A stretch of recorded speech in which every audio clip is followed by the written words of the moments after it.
So I wanted to talk quickly about bar plots. Bar plots are for qualitative data, so let's see what we can find out. So bar plot, your standard width is 1. What does it want me to put in here? So your height. So it can be either a vector or a matrix of values describing the bars that make up the plots. We can set our bar widths or the amount of space. We can add a legend. We could make it a probability. We could change the color, label our main title, X and Y axis, and set limits. So it's very similar to our histogram, but it's what we're going to use for qualitative data. So for example, if I typed histogram of iris $species, right, that's a qualitative piece of data. It's not going to work. But I can make a bar plot, but there's something we have to do first. So if I type bar plot of iris species, note that it doesn't work. That vector must be a matrix. So in order to plot qualitative data, it must first be made a table.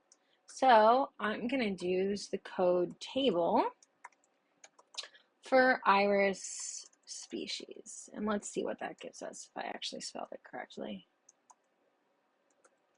So that gives me a table. Now this isn't the most exciting bar plot because there are 50 of each type. So if I plot bar plot, well, I want to do it up here. Bar plot of my table. I could even give my table a name. I could call it the species table. Giving things that you're going to use over and over again is a great way to keep track of them. Just make sure your names are unique enough so that you will remember them. So here's our species table, right? I could add a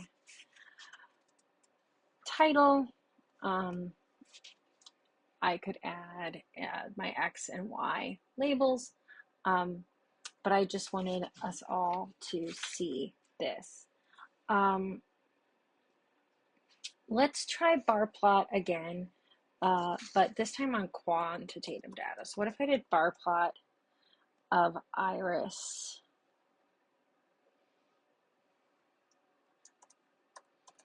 I guess sepal length. That's kind of my go-to these days.